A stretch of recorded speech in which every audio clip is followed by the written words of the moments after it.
स्वागत है बच्चों, आप सभी का एक बार फिर से हमारे इस न्यू वीडियो में। बच्चों, आप हमारे साथ एक बार फिर से जुड़े हैं, हमें बहुत खुशी हो रही है। आज के इस वीडियो में हम बायोलॉजी के VBI ऑब्जेक्टिव के बारे में बात करने वाले हैं, जो कि आपके बिहार बोर्ड मैट्रिक परीक्षा 2024 के एग्ज़ाम के व्यू से दिया गया है। बच्चों, इसके पिछले वीडियो में हम मोस्ट VBI ऑब्जेक्टिव फिजिक्स के बारे में बात कर चुके हैं। यदि आप हमारे उस वीडियो को नहीं देखे हैं तो आप एक बार उसे ज़रूर जा करके देखें। ये सारे ऑब्जेक्टिव आपके लिए बहुत ही ज़्यादा महत्वपूर्ण है, क्योंकि ये ऑब्जेक्टिव आपके एग्ज़ाम में आने की 99% चांसेस है। इस बार बिहार बोर्ड 2024 का जो पैटर्न है उसी को बेसिक में लेते हुए हम इस सारे ऑब्जेक्टिव को लेकर आपके लिए आए हैं। तो मेरे प्यारे बच्चों, ज़रा लेट नहीं करते हुए हम चलते हैं अपने वीडियो की ओर और बढ़ते हैं हम अपने पहले क्वेश्चन पे। तो जैसा कि आप देख पा रहे हैं, आपका यहाँ पे पहला क्वेश्चन आपके स्क्रीन पे है। पहला क्वेश्चन है, पादप में जाइलम का काम क्या है। मतलब पादप जो होते हैं, प्लांट जो होते हैं, उसमें जाइलम उत्तक जो होते हैं उसका काम क्या होता है। तो बच्चों, आपके पादप में जाइलम उत्तक का जो काम होता है वो होता है जल का वाहन करना। मतलब जल को पौधों से, मतलब जैसे कि कोई पौधा होता है तो पौधों के जड़ों से उसे पत्तियों तक पहुंचाना होता है जाइलम उत्तक का काम। तो बच्चों, अब हम चलते हैं अपने दूसरे क्वेश्चन की ओर। दूसरा क्वेश्चन है हमारा कि पत्तियों में गैसों का आदान प्रदान कहाँ होता है। तो बच्चों, पत्तियों में जो गैसों का आदान प्रदान होता है ये रंध्र के द्वारा होता है। ऑप्शन नंबर बी, रंध्र जो होता है बच्चों, इसी को हम लोग स्टोमाटा के नाम से भी जानते हैं। तो इस बात को आप याद रखिएगा। तो बच्चों, अब हम चलते हैं अपने नेक्स्ट क्वेश्चन की ओर। अगला क्वेश्चन है, स्लाइड को सर्वप्रथम कंपाउंड माइक्रोस्कोप से देखा जाता है। तो बच्चों, ध्यान से क्वेश्चन को समझे। स्लाइड मतलब माइक्रोस्कोप में जो स्लाइड जो होती है, स्लाइड को देखने के लिए सिर्फ आपको स्लाइड देखना है माइक्रोस्कोप में, तो उसमें आपको लेंस जो है कितनी पे रखना चाहिए, कितने एक्स पे रखना चाहिए। तो बच्चों, इसका राइट आंसर आपका हो जाएगा ऑप्शन नंबर बी, 10x पर रखना चाहिए। ठीक है, तो अब हम चलते हैं बच्चों अपने नेक्स्ट क्वेश्चन की ओर। अगला क्वेश्चन है हमारा, रक्त का कौन सा अवयव घायल स्थान से रक्त स्राव के मार्ग को रक्त का थक्का बनाकर अवरुद्ध करता है। मतलब यहाँ पे क्वेश्चन का कहने का मतलब है आपका कि रक्त जो होता है हमारे ब्लड में कहीं भी कट जाता है तो ब्लड जो होता है, ब्लड क्लॉटिंग किसके कारण से वहाँ पे हो जाती है, ताकि ब्लड क्लॉटिंग हो जाए और ब्लड जो होता है हमारे शरीर से बाहर निकलना बंद हो जाए। तो बच्चों, इसका याद रखिएगा, हमारे शरीर में हमारे शरीर के अंदर में जो प्लेटलेट होता है उसका काम होता है रक्त का थक्का बनाना। ठीक है, तो इसका ऑप्शन आ जाएगा आपका option number C, right answer हो जाएगा। तो बच्चों, चलते हैं हम अपने नेक्स्ट क्वेश्चन की ओर। अगला क्वेश्चन क्या है हमारा, तो अगला क्वेश्चन है, हृदय के रक्त को संपूर्ण शरीर में पंप किया जाता है। मतलब हृदय से रक्त जो होते हैं वो आपके पूरे शरीर में किसके द्वारा पंप किया जाता है। तो बच्चों, इसका राइट आंसर हो जाएगा आपका निलय के द्वारा। ठीक है, तो चलिए हम अपने नेक्स्ट क्वेश्चन की ओर चलते हैं। अगला क्वेश्चन है हमारा, ECG का पूरा नाम क्या है। ECG का पूरा नाम क्या है। तो बच्चों, ECG का पूरा नाम होता है इलेक्ट्रोकार्डियोग्राफ। राइट ऑप्शन हो जाएगा इसका ऑप्शन नंबर बी। तो चलिए बच्चों, अब हम चलते हैं अपने नेक्स्ट क्वेश्चन की ओर। अगला क्वेश्चन क्या है हमारा, तो अगला क्वेश्चन है, मैग्नीशियम पाया जाता है। बच्चों, मैग्नीशियम किस में पाया जाता है, आपको यहाँ पे ये चीज़ें बतानी है। तो बच्चों, आपका राइट आंसर इसका हो जाएगा ऑप्शन नंबर ए, क्लोरोफिल में मैग्नीशियम पाई जाती है। ठीक है, अब हम चलते हैं अपने नेक्स्ट क्वेश्चन की ओर। बच्चों, अगला क्वेश्चन क्या है हमारा कि निम्न में से किसे कोशिका का ऊर्जा मुद्रा के रूप में जाना जाता है। मतलब ऊर्जा मुद्रा के रूप में ATP को जाना जाता है। बच्चों, याद रखिएगा, एक 38 ATP जो होता है वो आपके एक ग्लूकोज के एक अणु के टूटने से 38 ATP ऊर्जा का निर्माण होता है। इस बात को आप याद रखिएगा। तो क्वेश्चन जो है आपका वो क्या कहा है कि ऊर्जा का मुद्रा जो होता है वो किसके रूप में होता है, मतलब जाना जाता है। तो ऊर्जा का मुद्रा आपका ATP के रूप में जाना जाता है। ठीक है बच्चों, चलिए बच्चों, अगले क्वेश्चन पे हम लोग आते हैं। अगला क्वेश्चन है हमारा, पौधों में श्वसन क्रिया के अंतर्गत एडीपी के टूटने से कितनी ऊर्जा मुक्त होती है? तो इसका राइट आंसर हो जाएगा आपका ऑप्शन नंबर सी। ठीक है, चलते हैं हम अपने नेक्स्ट क्वेश्चन की ओर। अगला क्वेश्चन है, प्रकाश संश्लेषण क्रिया में ऑक्सीजन बाहर निकलता है। प्रकाश संश्लेषण जब पौधों में होती है तो उससे ऑक्सीजन जो होता है किसके द्वारा निकलता है? तो वो ऑक्सीजन गाय बच्चों जल से निकलता है। ठीक है, तो चलिए हम अपने नेक्स्ट क्वेश्चन की ओर बढ़ते हैं। अगला क्वेश्चन है, स्वपोषी पोषण के लिए जरूरी इसमें से क्या है? ऑप्शन सुनिएगा ध्यान से। CO2, क्लोरोफिल, सूर्य का प्रकाश, इनमें से सभी। तो बच्चों हम आपको बता देते हैं, स्वपोषी मतलब होता है वैसा जीव जो स्वयं पे निर्भर करता हो, उसे किसी और पे निर्भर नहीं करना हो। तो उसके लिए बच्चों जरूरी होता है CO2 मतलब कार्बन डाइऑक्साइड। चलिए बच्चों हम अपने नेक्स्ट क्वेश्चन की ओर बढ़ते हैं। अगला क्वेश्चन है, ऑक्सीन क्या है? तो ऑक्सीन आपको पता होना चाहिए, ये एक प्रकार का आपका पादप हार्मोन का नाम है। मतलब ऑक्सीन जो है ये आपका पादप हार्मोन का नाम है। ठीक है, चलिए बच्चों अब हम अपने नेक्स्ट क्वेश्चन की ओर बढ़ते हैं। अगला क्वेश्चन क्या है?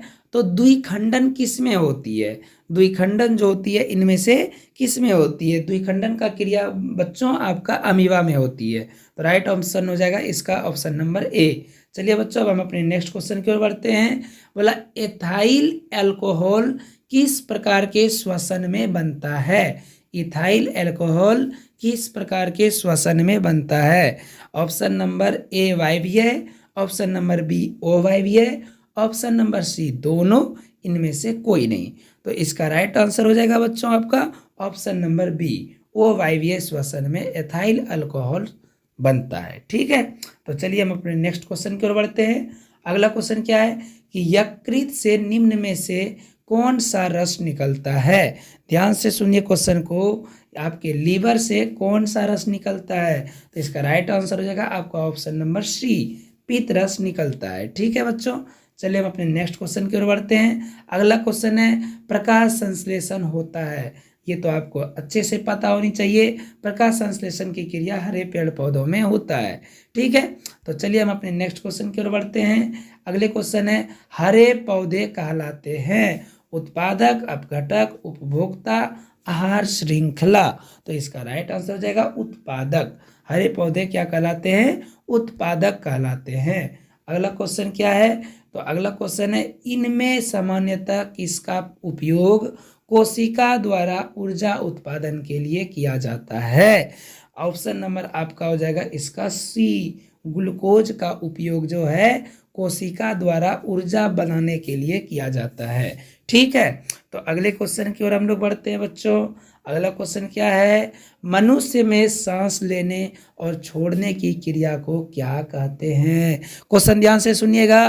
बोला, मनुष्य में श्वास लेने और छोड़ने की क्रिया को क्या कहते हैं? तो इसे कहते हैं श्वासोच्छ्वास। ठीक है, हो सकता है या आपके 2 नंबर वाला क्वेश्चन में भी ये क्वेश्चन आ सकता है बच्चों। तो चलिए हम अपने अगले क्वेश्चन की ओर बढ़ते हैं। अगला क्वेश्चन क्या है? निश्वास द्वारा निकली वायु में क्या रहती है? तो निश्वास द्वारा निकली वायु में आपका रहता है कार्बन डाइऑक्साइड। सिंपल है। चलिए हम अपने अगले क्वेश्चन की ओर बढ़ते हैं। अगला क्वेश्चन है, प्रकृति में ऑक्सीजन का संतुलन कैसे बना रहता है? नेचर में ऑक्सीजन का संतुलन कैसे बना रहता है? तो इसका हो जाएगा प्रकाश संश्लेषण के द्वारा। क्योंकि प्रकाश संश्लेषण के क्रिया में क्या होती है आपको बच्चों पता होगा कि पेड़ पौधे जो होते हैं अपना भोजन बनाने के लिए CO2 को लेते हैं, जो कि हम लोग अपना कार्बन डाइऑक्साइड छोड़ते हैं, वो पेड़ पौधे ले लेते हैं। और फिर पेड़ पौधे अपना जब भोजन बनाता है तो वो भोजन बना करके हमें ऑक्सीजन को दे देते हैं, तो फिर वो ऑक्सीजन को पुनः हम ले लेते हैं। तो इस प्रकार से ऑक्सीजन का पूरा प्रकृति में जो होता है एक बैलेंस बना हुआ है। तो ये घटना किसके कारण से हो पा रही है? तो प्रकाश संश्लेषण के द्वारा हो पा रही है। चलिए बच्चों हम अपने नेक्स्ट क्वेश्चन की ओर बढ़ते हैं। अगला क्वेश्चन क्या है हमारा कि रक्त इनमें किसकी उपस्थिति के कारण लाल दिखाई देता है? तो हालांकि इसका आंसर हीमोग्लोबिन होगा, बट हम आपको एक चीज़ और बता देते हैं कि यदि आपके ऑप्शन में हीमोग्लोबिन नहीं दे करके आयरन अगर दे दिया हो तो बच्चों याद रखिएगा कि सबसे जो मोस्ट जो इसका मतलब करेक्ट आंसर जो होगा, हमारा रक्त आयरन की वजह से लाल होती है। आयरन जो होता है वो हीमोग्लोबिन जो होता है उसी आयरन में पाया जाता है। तो हम लोग बेसिकली उतना डीप अभी 10th क्लास में नहीं बताया जाता है, तो आपको इतना याद रखना है कि हीमोग्लोबिन की वजह से ही हमारा रक्त लाल होता है। लेकिन अगर कोई पूछे कि हीमोग्लोबिन में भी किसकी वजह से होती है, तो आपको याद रखना है कि हीमोग्लोबिन में आयरन की वजह से हमारा रक्त लाल होता है। अगला क्वेश्चन क्या है, इनमें से कौन प्रकाश संश्लेषी अंगक है? हरित लवक, पत्ती, स्ट्रोमाटा, जड़। ध्यान से सुनिए, हरित लवक, पत्ती, स्ट्रोमाटा, जड़। तो आप बताइए इसका आंसर क्या होना चाहिए? इसका आंसर हो जाएगा हरित लवक। हरित लवक जो है ये संश्लेषी, प्रकाश संश्लेषी अंगक है। ठीक है, अब आपको लग रहा है कि यहाँ तो पत्ती होनी चाहिए, लेकिन ऐसा नहीं है। हरित लवक क्या होता है? पौधा का वो सभी भाग जो कि उसका हरा दिखाई देता है। ठीक है, तो पौधा जो होता है सिर्फ अपनी पत्ती से ही प्रकाश संश्लेषण नहीं करती है, वो अपने उस सभी भागों से अपना प्रकाश संश्लेषण की क्रिया करती है जहाँ जहाँ वो हरा है। ठीक है, तो इसी यही कारण है कि पतझड़ के मौसम में भी पौधों में जो होता है वो प्रकाश संश्लेषण की क्रिया होती रहती है। ठीक है, तो चलिए हम अपने नेक्स्ट क्वेश्चन की ओर बढ़ते हैं। अगला क्वेश्चन क्या है हमारा? तो अगला क्वेश्चन है बच्चों, वायुमंडल में CO गैस की उपस्थिति कितनी % है? मतलब कार्बन मोनोऑक्साइड गैस जो है उसकी उपस्थिति कितनी % है वायुमंडल में?